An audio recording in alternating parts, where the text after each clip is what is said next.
Estamos ao vivo, para ver se entra alguém aí. Será que já está funcionando? Olha aí, Joey. E aí, pessoal. Deixa entrar mais gente aí para eu chamar o Matheus.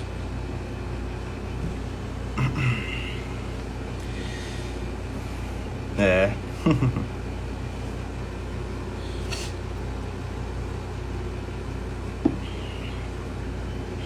Chamar, espera aí um pouquinho.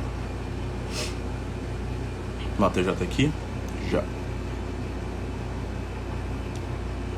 Chama logo o Matheus.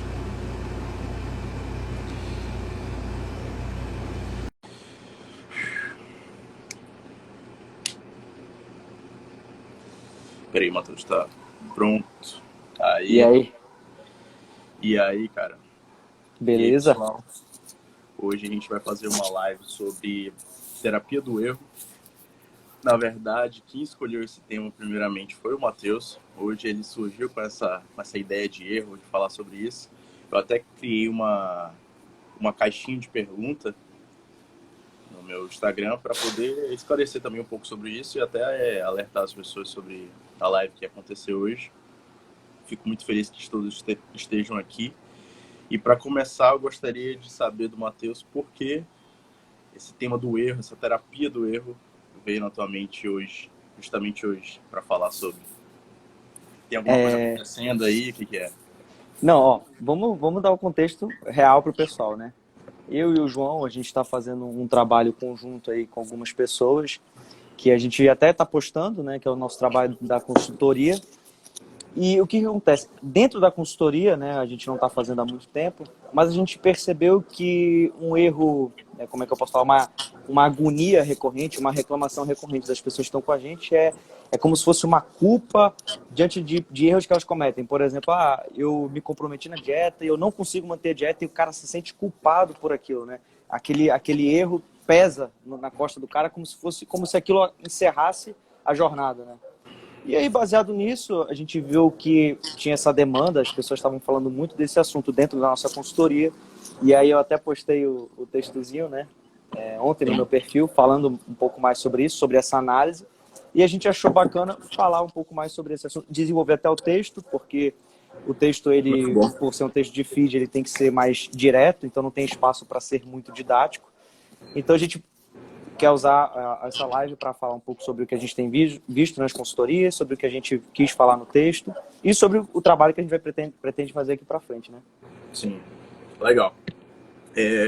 Como sempre, né? Nós gostamos, como nós fomos ensinados dessa forma, a gente gosta de lidar com o problema dessa forma, que sempre partindo do pressuposto da razão pela qual nós estamos falando sobre aquilo ou por que nós estamos, como eu posso dizer, esclarecendo esse fato para as pessoas sobre isso, sobre o erro, sobre a terapia, sobre como aprender com o erro. Então, a gente tem que levar em conta o status questiones da questão, né? Porque tudo baseia-se numa perspectiva histórica.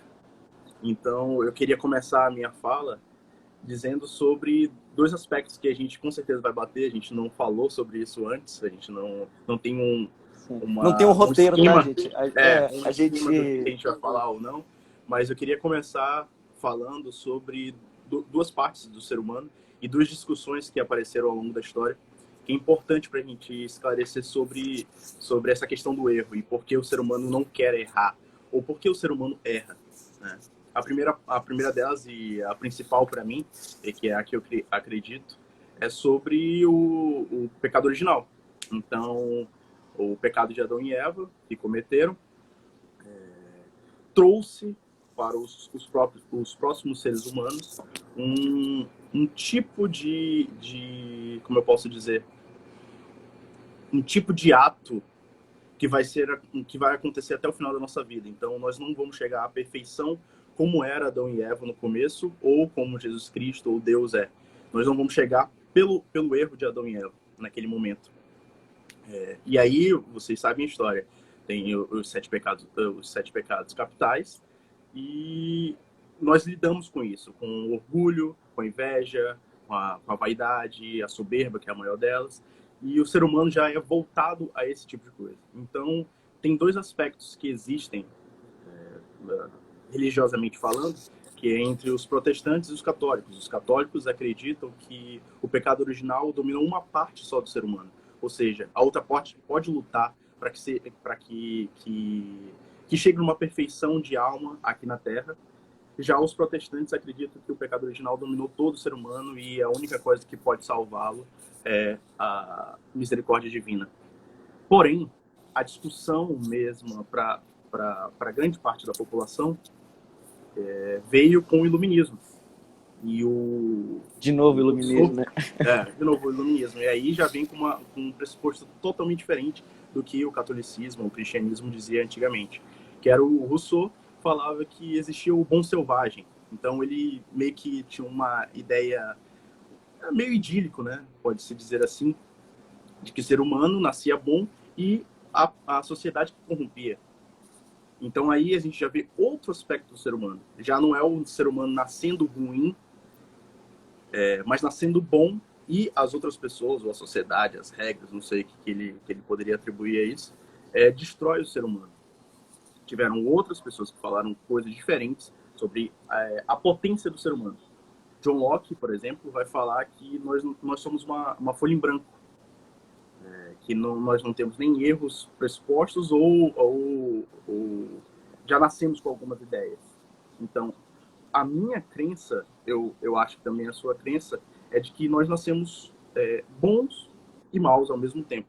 Então, essa distinção, essa maldade presente no ser humano faz com que cometemos erros ao longo da nossa vida. Só que, o que é o mais interessante de se falar aqui, que com se a gente não tivesse erro, a gente não teria vida, a gente não teria progressão, a gente não teria essa ideia de evolução do ser humano. Porque é isso que mede a potencialidade do ser humano de poder aprender, lidar e crescer. Sim. Tu citou o Gênesis, né? E é engraçado, assim, falar sobre um pouco sobre história, porque muita gente, às vezes, entra, assim, nesse início da live e acha que a gente está indo para um lugar muito abstrato, né? Mas a questão é que não, a questão é que a história universal, né, a história macro, ela se repete em ciclos, e esses ciclos se repetem dentro da gente. Quando nós tendemos a um tipo de, vamos supor, se eu começar a pegar só autores humanistas, e começar só a me debruçar sobre aquele pensamento, pensamentos do que estão sendo induzidos na minha mente vão começar a circundar. Ou seja, eu vou começar a pensar naquele ciclo, né, naquele ciclo histórico. Então, esses ciclos se repetem na gente. Então, é bom, às vezes, trazer essas perspectivas históricas, que elas mostram pra gente esse ciclo se repetindo dentro de nós mesmos, né? Só para contextualizar o pessoal, para não achar que a gente está fugindo do ponto. Sim. Agora, outra questão que eu achei fundamental é que tu já trouxe para a conversa o Gênesis.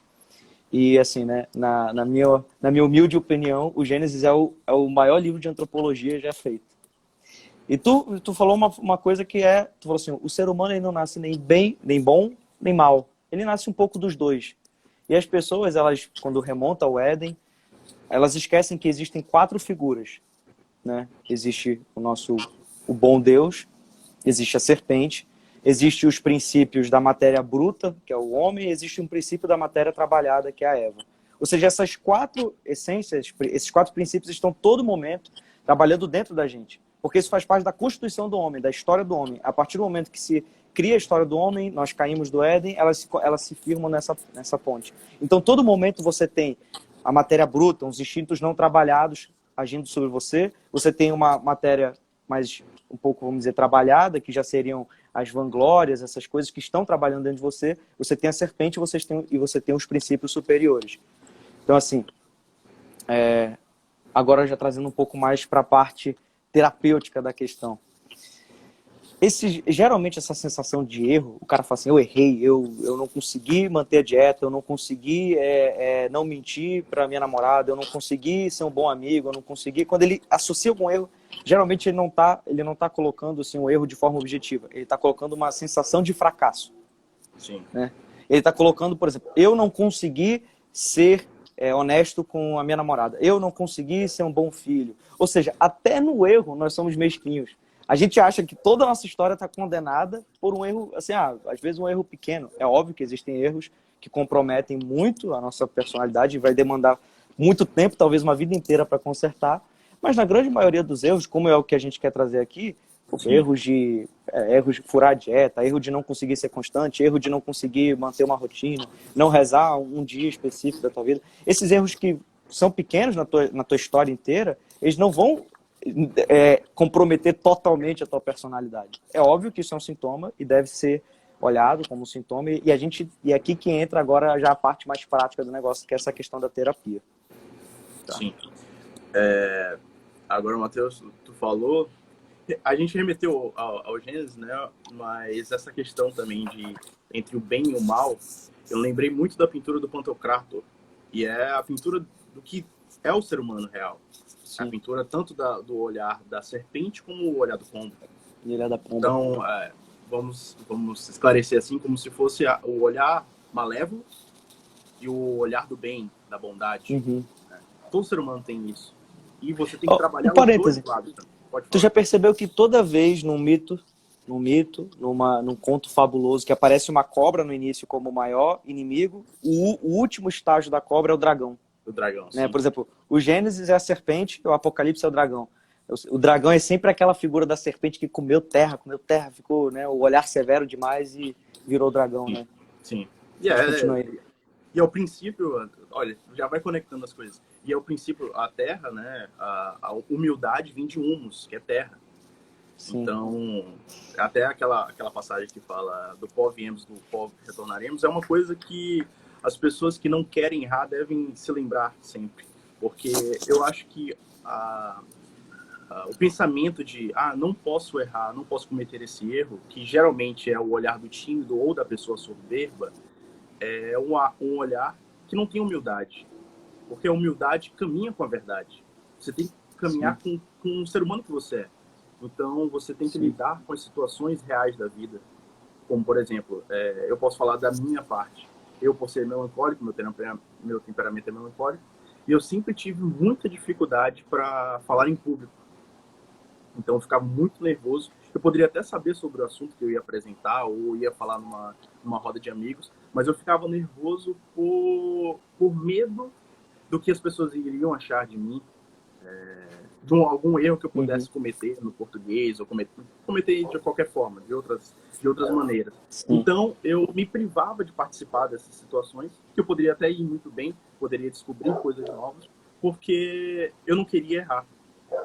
E, ao mesmo tempo, eu via pessoas, posso até te citar, que é um sanguíneo, fala bastante, conseguindo falar sobre as coisas, conseguindo adquirir novas amizades, ter um tipo de generosidade também, isso é muito importante, para poder passar a mensagem para os outros. Então, e às vezes com nem tanto talento quanto tu. Às vezes tu até domina muito mais o assunto do que eu, só que só a prontidão ali às vezes fala mais alto, né? Isso pode acontecer com outras pessoas. Eu acho que o tímido é um egoísta, na verdade, porque ele tenta se privar das situações, ele acha que, de uma certa forma, ele ainda acha que ele é um tipo superior, que ele não pode ter nenhuma negatividade, e ele acaba se esquecendo de quem ele verdadeiramente ele é, e o que ele pode se tornar. Né? Eu acho que o erro falha nesse pressuposto de não podemos tentar de novo. Quando a pessoa erra, ela fica com... Você falou, usou a palavra exata. A pessoa fica com um sentido, uma sensação ruim. Ela não tem um ato concreto. Poxa, eu errei, o que dá para fazer? Deixa eu ver as motivações. Eu até respondi isso no Stories hoje. Quais são as motivações do meu erro? Por que isso aconteceu? Como aconteceu? e depois fazer um ato de reparação se eu fiz isso com alguma pessoa, se eu fiz comigo mesmo, e superar isso. As pessoas não lidam Sim. com isso. Então eu errei, eu tive uma sensação ruim, é horrível errar, é horrível ter algum julgamento das pessoas, então eu nunca mais vou cometer, eu não quero nunca mais passar por isso ou ter uma experiência diferente. Isso acontece muito em relacionamento. Sim. Assim, eu tirei muito dessa questão, eu percebi muito essa teoria que eu estava falando, muito de... Eita, capaz, desligou, foi tudo aqui. Eu percebi muito eu percebi muito essa teoria do que eu estava falando de um sociólogo australiano chamado John Carroll. Eu sempre esqueço, na verdade, o nome dele exato. Eu acho que é John Carroll, tá certo? Eu acho que é. Eu sempre confundo se é John Carroll ou John Kernel, alguma coisa assim. Aí como eu fico na dúvida, E aí, esse rapaz... Vou desligar aqui o computador, vai ficar sem luz. Esse cara, ele falou exatamente esse ponto do que a gente estava falando. Que esse fracasso, ele se dá num único quesito. E tu deu os exemplos muito, muito bons. Que é quando a gente começa a se preocupar com situações que não estão no nosso controle. Por exemplo, eu não tenho um controle sobre o que essas pessoas que estão vendo essa live aqui vão achar de mim, vão achar de ti, ou até mesmo vão achar, sei lá, às vezes a gente está bem intencionado.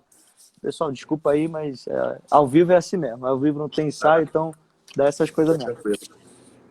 E aí, então assim, essas coisas não estão no nosso controle. Por exemplo, assim, não está no meu controle, às vezes, eu sem querer errar uma palavra, eu errar alguma citação. Isso é inerente do próprio ser humano. Tem um cara que eu acompanho, que eu gosto demais do trabalho, que é o Pedro Augusto. E assim, esse cara é fenomenal. Ele tem uma... Eu nem sei se ele é o cara mais inteligente do mundo ou não, mas ele tem umas sacadas ali, às vezes, que em uma frase ele sintetizou o problema, né? Sim. E aí, uma vez a pessoa falou assim, tenho muito medo de errar ou de me meter num caminho maior do que minha perna. Ele falou assim, ó, se você for esperar para acabar com todas as contradições humanas, para começar a fazer alguma coisa, você não vai conseguir fazer nada. Porque é exatamente isso. A gente começa a melhorar a gente até falou disso um pouco no outro live. A gente começa a buscar uma virtude e às vezes, no caminhar da virtude, a gente não entende direito o que é virtude, a gente não entende direito o que são essas coisas que movem a gente vai adquirindo outros defeitos que são periféricos, como, por exemplo, tu falou. Cara, a gente está aqui numa live tentando trazer uma coisa bacana para um pessoal. Se a gente errar português, o que isso tem a ver? O que isso vai prejudicar, sabe? É óbvio que quando a gente começou todo esse trabalho, a gente começou também a buscar uma certa agitação, a gente tem que abrir mão um pouco dos estudos que a gente faz individuais, a gente tem que começar a buscar conhecimento aprofundado de alguns assuntos que a gente sabe mais ou menos, mas para trazer melhor para o pessoal. Então, cada vez mais fica muito claro a frase do Ortega para mim, que o caminho se faz ao caminhar, né? A gente, às vezes, por esperar estar pronto demais, a gente nunca fica pronto, a gente, né, vai sempre ficar nesse negócio dessa sensação de fracasso, meu Deus do céu. E aí, até puxando um outro gancho, antes da gente voltar, né? Que a única coisa, né, que a gente pode falar na vida, que a gente pode se comprometer a fazer, é falar bem assim, o meu intuito é eu poder falar em primeira pessoa.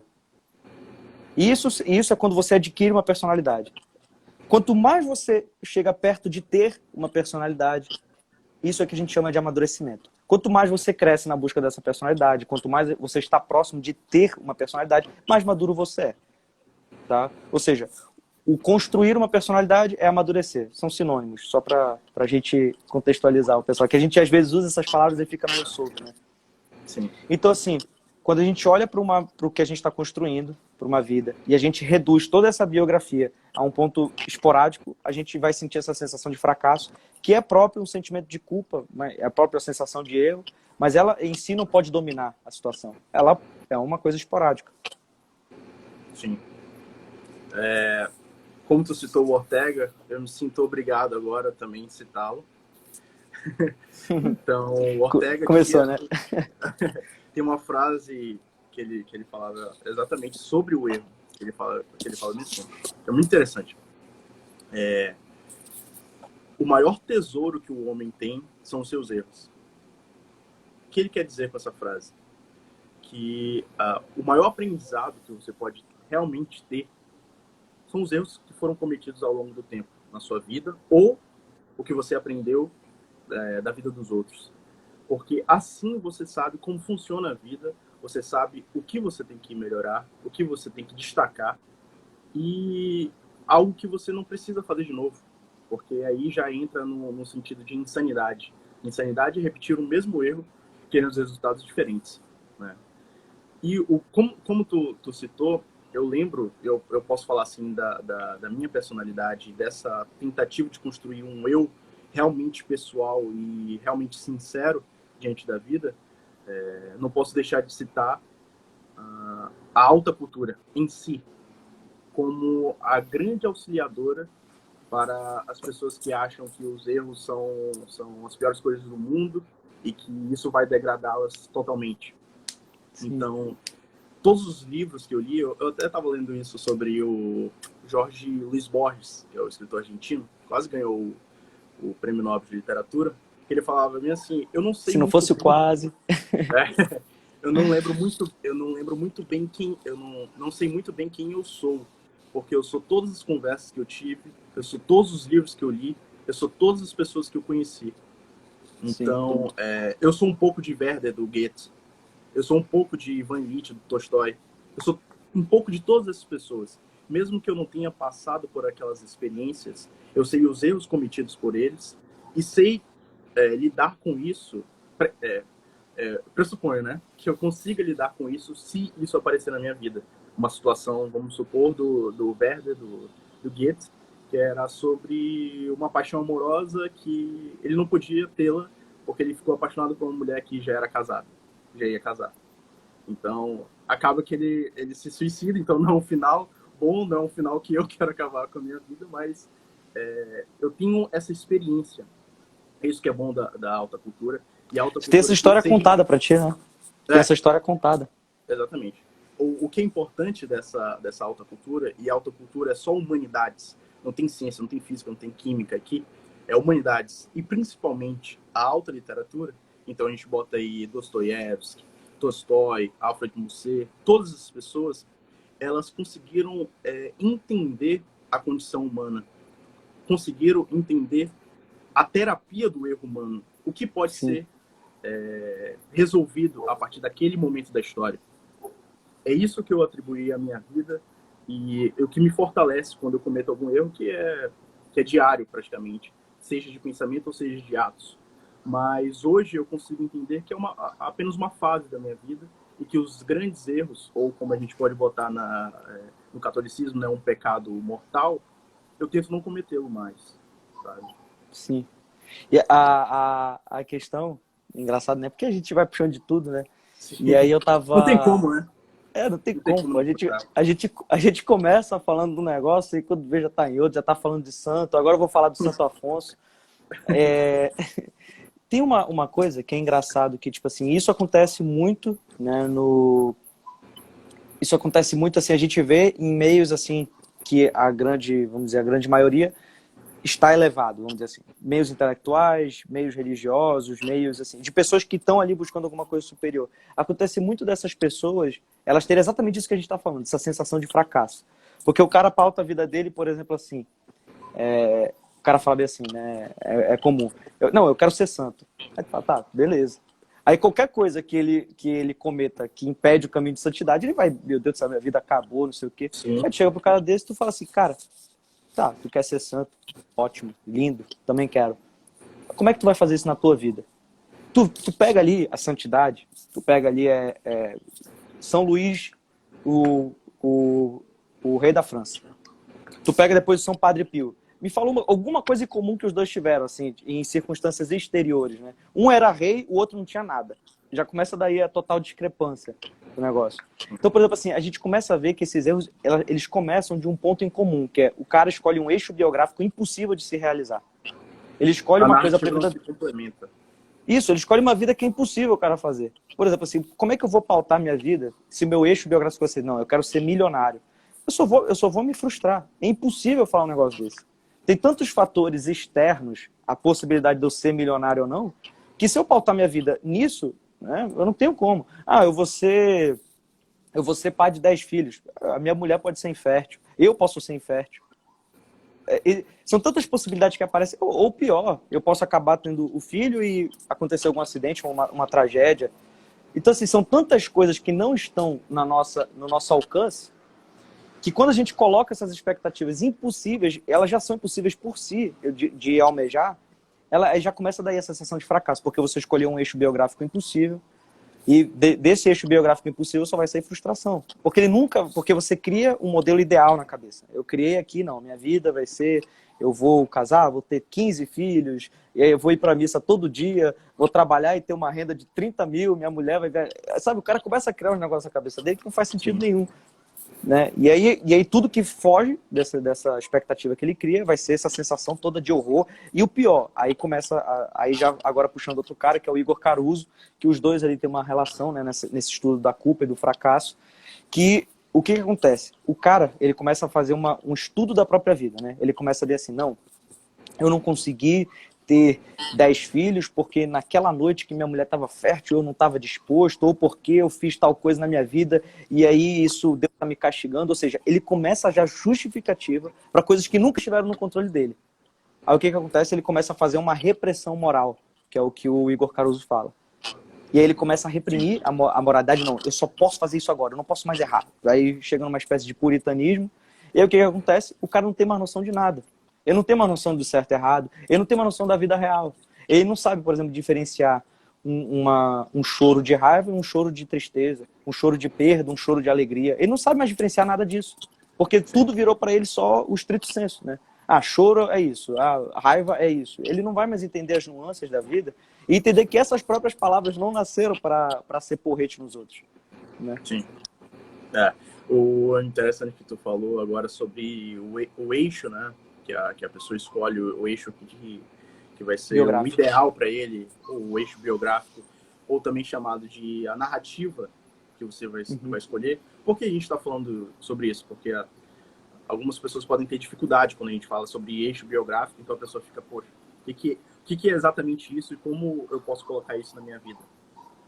A gente aprendeu no COF que uma das perguntas mais importantes para o ser humano é: o que você vai ser quando crescer? A gente acha essa pergunta boba quando a gente é criança, quando alguém pergunta alguma coisa. Geralmente a criança fala, eu quero ser jogador de basquete, juiz e astronauta. Já fala umas coisas totalmente diferentes, né? Quero ser super-herói, começa a falar essas coisas.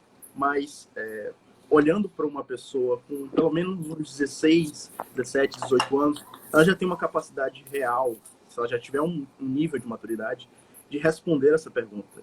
Quem eu quero ser quando crescer? Ou melhor, como eu quero ser lembrado depois da minha morte? A partir desse momento, você escolhe como a sua vida vai ser narrada.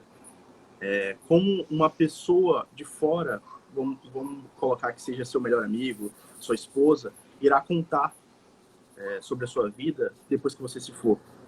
Então, as pessoas que conseguem ter esse ideal na vida, elas conseguem trabalhar melhor as suas ações no dia a dia, porque elas estão com parâmetros da morte. Então, o erro banal, o erro diário, pouco importa diante da morte. O que importa é que eu respondi mal a um amigo, se eu posso repará-lo depois, se eu posso fazer alguma coisa depois disso. Sabe? Sim. Então, um grande problema, até o que tu falou de eixo biográfico, um grande problema que as pessoas lidam na vida é de escolher um eixo narrativo antes de já ter uma vida construída. Sim. Então, elas já constroem, como tu mesmo falou, assim, eu quero o eixo narrativo de um milionário. Só que a pessoa está morando no Nordeste e ganha R$100 por mês. Sim. Ela não tem nada para se concretizar ainda. Ela não tem a vida passando, ela não se formou em alguma coisa, vamos colocar assim, ela não conseguiu um emprego melhor, ela não tem nem a capacidade de idealizar isso. É apenas um sonho pelo sonho.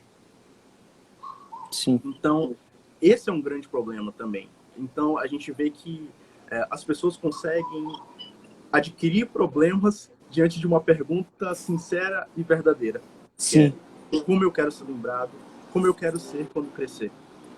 nós escolhemos, eu ainda estou escolhendo, provavelmente o Matheus ainda está escolhendo também como ele será lembrado, mas desde a primeira vez que eu escrevi sobre isso, acho que tem 2 anos, eu já mudei muito como eu quero ser lembrado. Porque eu queria botar exatamente como você falou, o João vai ter tantos filhos, vai se formar em tal coisa, vai ser lembrado assim, assim, assim. São coisas materiais, coisas que não vão passar ao longo do tempo. Então, coisas que não são tu. Coisas que não são tu. Tu pega qualquer pessoa do passado, grande, sei lá, vamos pegar aí um que todo mundo conhece, Newton. Alguém sabe que Newton trabalhava? Aí todo mundo vai deduzir, trabalhava na área.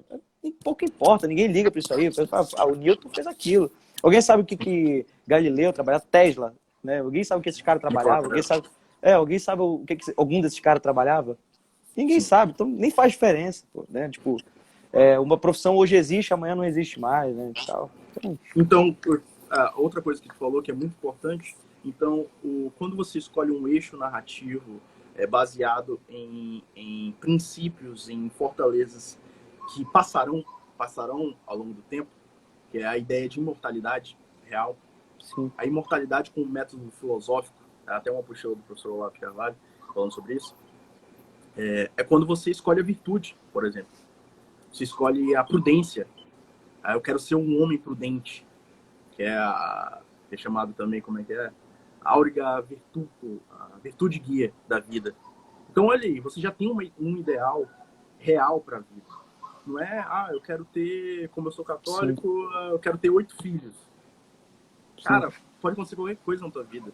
Sim, sim. Não tem domínio e o pessoal fala essas coisas como se fosse fácil fazer filho, né? Tipo assim, fosse da noite pro dia, assim, né? Depois de tantos filhos, a mulher já não tem mais capacidade, o homem também vai ficando velho, né? Então... E querendo ou não, é ainda um ideal de só ver no livro, de só ver no filme e achar bonito. Ela não tem contato presente com aquilo ali, como é lidar com esse tipo de problema. Sim. A pessoa só tem um ideal. Então, por que, voltando para isso, por que a alta cultura ajuda para você melhorar ou ter uma terapia do seu erro? Porque você vai ter contato com essas vidas humanas. Não são vidas humanas reais que aconteceram, mas possibilidades de ser humano. Você tem a vida fechada ali de um ser humano. Quando alguém morre, quando um amigo, agora a gente está vivendo muito isso, né? Muitas pessoas próximas estão morrendo. Você pode olhar a vida toda dela e começar a verificar, poxa, será que aquele errozinho assim, que ela cometeu comigo é realmente importante agora?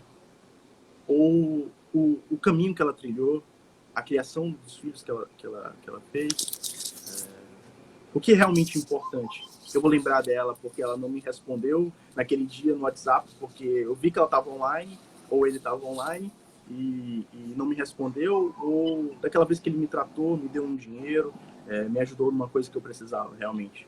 É isso que...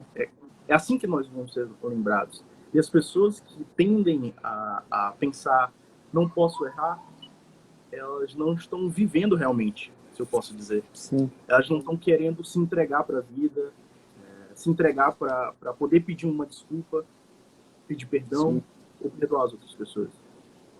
Isso acontece muito, assim, João, agora falando um pouco mais... Porque o pessoal gosta quando eu falo de religião, né? O pessoal gosta, meus seguidores gostam mais quando eu falo de religião, eu também gosto de falar mais desse assunto. O que acontece? Vamos tentar fazer uma analogia. Existe um centro único na vida, né? Que seria a unidade total. Vamos chamar essa pessoa de Deus. Tudo que está extremamente distante, a gente, no extremo longe, vamos chamar de periferia. Ou seja, quando nós firmamos a nossa vida em aspectos periféricos por si só, como é que eu sei que um aspecto é periférico por si só? Por exemplo, assim, eu vou basear a minha vida em ser um fisiculturista. Tá, como é que eu vou para o shopping como fisiculturista? Como é que eu vou abraçar meu pai como fisiculturista? Como é que eu vou beijar minha namorada como fisiculturista? Ou seja, o ser fisiculturista, ele não explica a totalidade do ser humano. Ele é impossível de explicar as coisas. Isso acontece com todas as ideologias, né? Vamos botar assim, o cara fala assim, já que já pode falar, né? Por exemplo, qualquer ideologia, feminismo, a pessoa fala, tá, como é que tu se relaciona com o teu amigo do modo feminista? Percebe que não existe o itinerário disso acontecer? Isso não é só do lado de lá, não. Acontece do nosso também. Como é que eu vou falar com o João de modo tomista? Como é que eu vou falar com o João de modo franciscano? Tá entendendo que essas coisas assim, são ideais e que eles devem pautar a nossa vida em momentos e em exemplos como ideais, mas eles não podem ser o aspecto central. O aspecto central de São Francisco de Assis não era ser franciscano. O aspecto central da vida dele era amar a Deus. O aspecto central de São Tomás de Aquino não era a filosofia dele, ele quis até jogar fora a filosofia dele. Ele quis queimar tudo. O aspecto central da vida de São Tomás de Aquino era amar a Deus. Ou seja, para essas coisas sumirem e para se construir a única coisa possível, que é a personalidade, a tua vida inteira e todas as partes periféricas dela, como amizades, como as coisas que tu faz, teus hábitos, tem que estar pautado num centro único. Por exemplo, uma vez eu estava falando a gente estava numa consultoria, eu e o João, e a gente falou da seguinte forma, assim, pro rapaz até. Assim, a minha amizade, por exemplo, com a do João, assim, a gente pode discutir ali uma outra. A gente brigou pouquíssimas vezes durante a nossa amizade. A gente tem, sei lá, 7 anos de amizade, brigamos pouquíssimas vezes. E, assim, de verdade, eu nem lembro dessas brigas. Mas por que a gente não briga? Por que a gente não briga dessa... Por que a gente não lembra disso? Porque o centro da nossa amizade está pautado numa coisa, num pilar eterno, que é buscar o ser, buscar se aproximar ali de Deus, buscar coisas eternas, coisas que são centrais na vida deveriam ser centrais na vida de qualquer pessoa. Quando você vai se relacionar com uma pessoa, você não vai, por exemplo, eu vou me relacionar, estou conhecendo ali uma menina, eu vou me relacionar com ela baseado porque ela gosta de academia, porque ela gosta do mesmo filme que eu, filme favorito. Tá, pode até ser um início de conversa, né? Pode até ser o início de relacionamento, mas isso não vai sustentar um relacionamento. Porque, assim, né, são coisas que todo mundo sabe, são clichês, mas assim, parece que as pessoas, até os clichês são difíceis às vezes de viver, né? Bom, beleza acaba. Bom ânimo acaba, bom hálito acaba, músculo acaba, tudo isso acaba, pô. Se eu for basear na escolha de um amigo porque ele é cheiroso, você vai acabar alguma hora, pô. Se eu for basear a escolha de um amigo porque ele é agradável, bom, nem todos os amigos, assim, é claro que é importante ser um pouco agradável, mas assim, isso não deve ser um fator central das escolhas. Central. Assim, eu vou basear a minha vida por isso. Como o João falou, quando você escolhe certas virtudes, não estou falando todos, porque aí, hoje fala de virtude, o cara acha que, por exemplo, ordem é uma virtude. Ordem é o começo das outras virtudes, não é que ela em si. Né? Então o cara já começa também, como o João citou, a virtude da prudência. Bom, ela é possível você pautar a sua vida por ela. Você querer, não, eu quero ser um cara prudente. Bom, o que é um cara prudente? Ele analisa situações individuais, ele vê, não, quando eu faço isso, eu não me controlo ali. Se eu passar da bebida aqui um pouco, eu não consigo me controlar ali no dia seguinte. Então, o cara vai começando a se controlar, vai começando... E uma virtude isolada, vamos dizer assim, como a prudência, ela começa a exigir uma série de equipamentos e de habilidades que o cara não sabia que teria que erguer. Né? Então, isso é uma vida que pode ser narrada, que é possível. Então, já adiantando, né? O único eixo biográfico possível é você buscar ser uma pessoa. Esse é o único possível. Isso. Independente, assim, né? Tem um rapaz que o perfil dele é Taiguara Fernandes. Ele tem postado vários textos no Instagram.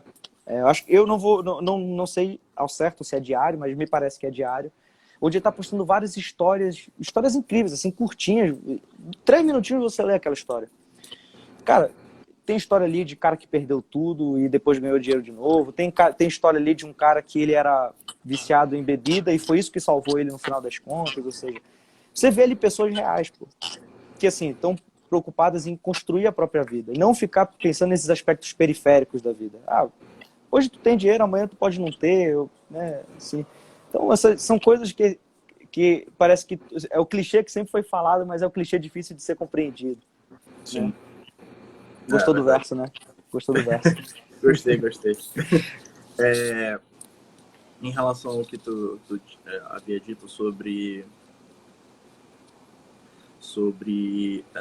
a pessoa colocar essa ideologia, essa forma de viver periférica como central na sua vida.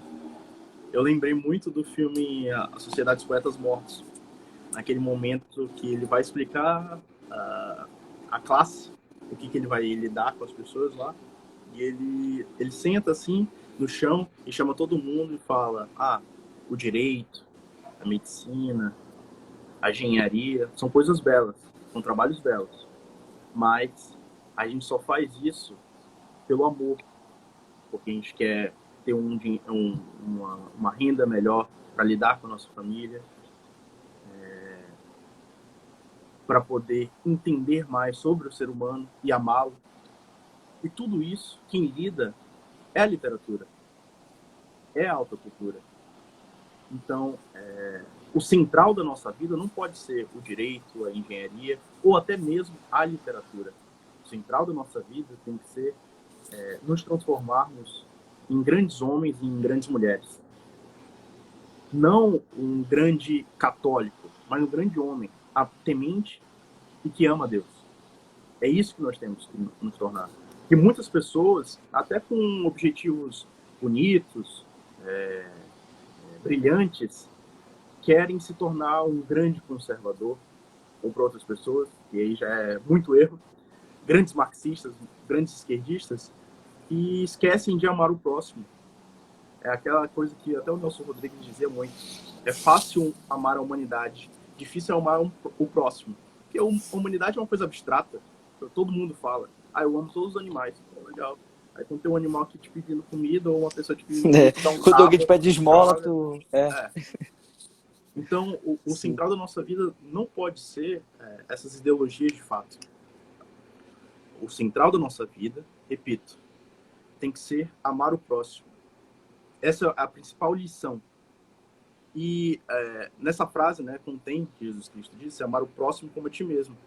E amar até os seus erros, para que você consiga lidar com eles, consiga aprender com eles e consiga se tornar uma pessoa melhor a partir deles. Porque você vai errar até o fim da sua vida. Isso é uma impossibilidade humana não querer errar. E a única coisa que nós devemos fazer, que é a nossa obrigação, é aprendermos com isso e nos tornarmos pessoas melhores. Com uma personalidade robusta, forte, sã, normal, diante da tempestade, né? Como fala o professor Olavo. Prometam vocês mesmos ser personalidades fortes, estruturadas, serenas no meio da tempestade. É isso. Eu acho que tá bom pro dia de hoje. Agora que a gente ia começar agora a falar de poesia, pô. Não. Eu acho que dá pra Mas gente... tá bom, né? 40 minutinhos aí já deu pra falar bastante. Pra elucidar bem sobre o assunto. Eu acho que as pessoas conseguiram entender. E um trabalho que nós estamos fazendo aqui, espero que as pessoas estejam gostando e saibam que nós vamos passar da superfície.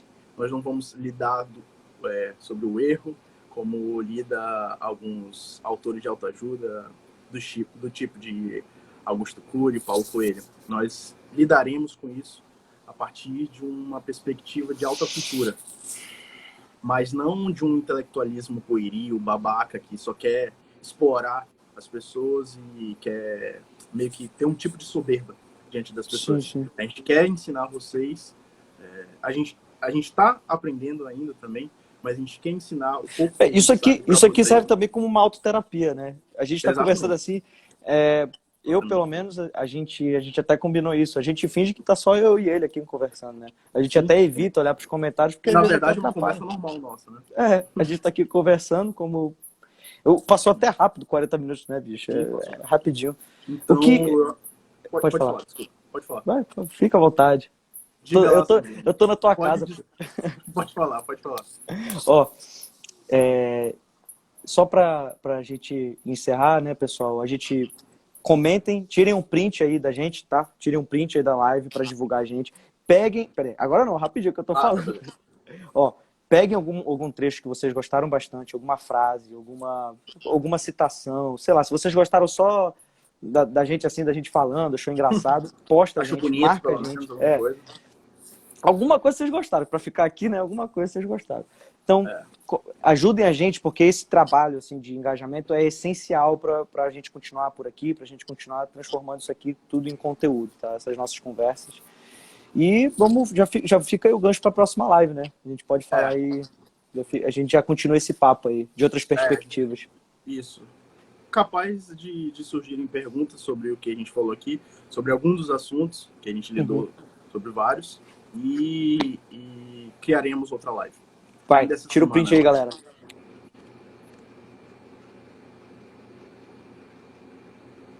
Valeu, foi isso. Deu tempo pra tirar. Obrigadão, viu, Matheus? Um abraço. Valeu, meu parceiro. Tamo junto. Muito bom. Valeu. Até.